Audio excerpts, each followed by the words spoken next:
Rinkitink in Oz. Chapter 13. Zella saves the prince. The wicked queen of Karagos was in a very bad humor this morning, for one of her slave drivers had come from the fields to say that a number of slaves had rebelled and would not work. "Bring them here to me," she cried savagely. "A good whipping may make them change their minds." So the slave driver went to fetch the rebellious ones, and Queen Sior sat down to eat her breakfast, an ugly look on her face. Prince Inga had been ordered to stand behind his new mistress with a big fan of peacock's feathers, but he was so unused to such service that he awkwardly brushed her ear with the fan. At once she flew into a terrible rage and slapped the prince twice with her hand blows that tingled too, for her hand was big and hard and she was not inclined to be gentle. Inga took the blows without shrinking or uttering a cry, although they stung his pride far more than his body. But King Rinkitink, who was acting as the queen's butler and had just brought in her coffee, was so startled at seeing the young prince punished that he tipped over the urn and the hot coffee streamed across the lap of the queen's best morning gown. Soar sprang from her seat with a scream of anger, and poor Rinkitink would doubtless have been given a terrible beating had not the slave driver returned at this moment and attracted the woman's attention. The overseer had brought with him all of the women slaves from Pingaree, who had been loaded down with chains and were so weak and ill they could scarcely walk, much less work in the fields. Prince Inga's eyes were dimmed with sorrowful tears when he discovered how his poor people had been abused, but his own plight was so helpless that he was unable to aid them.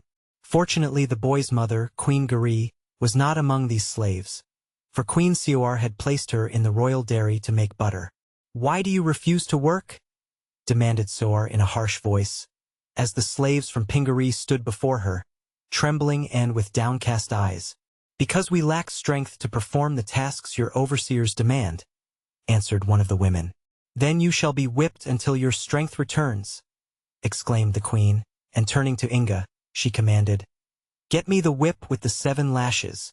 As the boy left the room, wondering how he might manage to save the unhappy women from their undeserved punishment, he met a girl entering by the back way, who asked, "Can you tell me where to find Her Majesty, Queen Sior?" "She is in the chamber with the red dome, where green dragons are painted upon the walls," replied Inga. "But she is in an angry and ungracious mood today. Why do you wish to see her?" "I have honey to sell," answered the girl, who was Zella, just come from the forest. "The queen is very fond of my honey." "You may go to her if you so desire," said the boy. "But take care not to anger the cruel queen, or she may do you a mischief." "Why should she harm me, who brings her the honey she so dearly loves?" inquired the child innocently. "But I thank you for your warning, and I will try not to anger the queen." As Zella started to go, Inga's eyes suddenly fell upon her shoes, and instantly he recognized them as his own. For only in Pingaree were shoes shaped in this manner, high at the heel and pointed at the toes. "Stop!" he cried in an excited voice, and the girl obeyed wonderingly. "Tell me," he continued more gently, "where did you get those shoes?" "My father brought them to me from Regos," she answered. "From Regos?" "Yes. Are they not pretty?" asked Zella, looking down at her feet to admire them. "One of them my father found by the palace wall, and the other on an ash heap. So he brought them to me, and they fit me perfectly." By this time Inga was trembling with eager joy, which of course the girl could not understand. "What is your name, little maid?" he asked. "I am called Zella, and my father is Nikabob, the charcoal burner."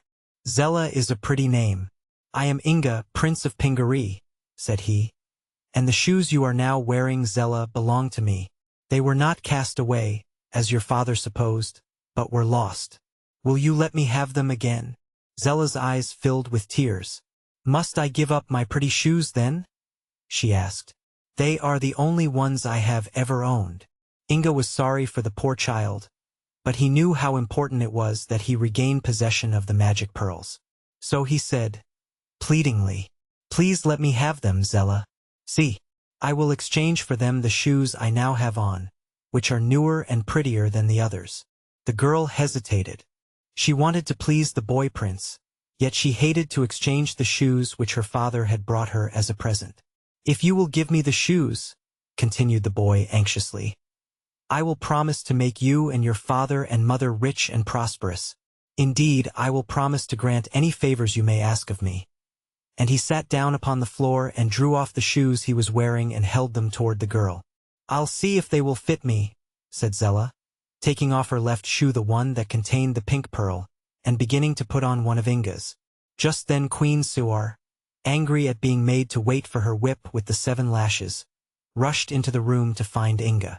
Seeing the boy sitting upon the floor beside Zella, the woman sprang toward him to beat him with her clenched fists. But Inga had now slipped on the shoe and the queen's blows could not reach his body. Then Suar espied the whip lying beside Inga, and snatching it up she tried to lash him with it, all to no avail. While Zella sat horrified by this scene, the prince, who realized he had no time to waste, reached out and pulled the right shoe from the girl's foot, quickly placing it upon his own. Then he stood up and, facing the furious but astonished queen, said to her in a quiet voice, "Madam, please give me that whip." "I won't," answered Kor. "I'm going to lash those Pingaree women with it." The boy seized hold of the whip and with irresistible strength drew it from the queen's hand. But she drew from her bosom a sharp dagger and with the swiftness of lightning aimed a blow at Inga's heart. He merely stood still and smiled, for the blade rebounded and fell clattering to the floor. Then, at last, Queen Suar understood the magic power that had terrified her husband but which she had ridiculed in her ignorance, not believing in it. She did not know that Inga's power had been lost and found again, but she realized the boy was no common foe, and that unless she could still manage to outwit him her reign in the island of Karagos was ended. To gain time, she went back to the red dome chamber and seated herself in her throne, before which were grouped the weeping slaves from Pingaree. Inga had taken Zella's hand and assisted her to put on the shoes he had given her in exchange for his own. She found them quite comfortable and did not know she had lost anything by the transfer. "Come with me," then said the boy prince, and led her into the presence of Queen Suar, who was giving Rinkitink a scolding. To the overseer Inga said, "Give me the keys which unlock these chains, that I may set these poor women at liberty." "Don't you do it!" screamed Queen Suar. "If you interfere, madam," said the boy, "I will put you into a dungeon." By this Rinkitink knew that Inga had recovered his magic pearls, and the little fat king was so overjoyed that he danced and capered all around the room. But the queen was alarmed at the threat, and the slave driver, fearing the conqueror of Regos, tremblingly gave up the keys. Inga quickly removed all the shackles from the women of his country and comforted them, telling them they should work no more but would soon be restored to their homes in Pingaree. Then he commanded the slave driver to go and get all the children who had been made slaves, and to bring them to their mothers. The man obeyed and left at once to perform his errand, while Queen Suar, growing more and more uneasy, suddenly sprang from her throne and before Inga could stop her had rushed through the room and out into the courtyard of the palace, meaning to make her escape. Rinkitink followed her, running as fast as he could go. It was at this moment that Bilbil, in his mad dash from Regos, turned in at the gates of the courtyard, and as he was coming one way and Queen Suar was going the other, they bumped into each other with great force. The woman sailed through the air, over Bilbil's head, and landed on the ground outside the gates, where her crown rolled into a ditch and she picked herself up, half dazed, and continued her flight. Bilbil was also somewhat dazed by the unexpected encounter, but he continued his rush rather blindly and so struck poor Rinkitink, who was chasing after Queen Kor. They rolled over one another a few times and then Rinkitink sat up and Bilbil sat up and they looked at each other in amazement. "Bilbil," said the king, "I'm astonished at you." "Your Majesty," said Bilbil, "I expected kinder treatment at your hands." "You interrupted me," said Rinkitink. "There was plenty of room without your taking my path," declared the goat. And then Inga came running out and said, "Where is the queen?" "Gone," replied Rinkitink. "But she cannot go far, as this is an island. However, I have found Bilbil, and our party is again reunited. You have recovered your magic powers, and again we are masters of the situation. So let us be thankful." Saying this, the good little king got upon his feet and limped back into the throne room to help comfort the women. Presently the children of Pingaree, who had been gathered together by the overseer, were brought in and restored to their mothers, and there was great rejoicing among them, you may be sure. "But where is Queen Guri, my dear mother?" questioned Inga. But the women did not know, and it was some time before the overseer remembered that one of the slaves from Pingaree had been placed in the royal dairy. Perhaps this was the woman the boy was seeking. Inga at once commanded him to lead the way to the butter house, but when they arrived there Queen Guri was nowhere in the place, although the boy found a silk scarf which he recognized as one that his mother used to wear. Then they began a search throughout the island of Karagos, but could not find Inga's mother anywhere. When they returned to the palace of Queen Siwar, Rinkitink discovered that the bridge of boats had again been removed, separating them from Regos, and from this they suspected that Queen Siwar had fled to her husband's island and had taken Queen Guri with her.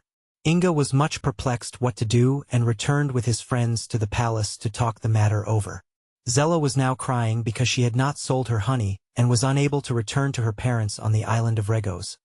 But the boy prince comforted her and promised she should be protected until she could be restored to her home.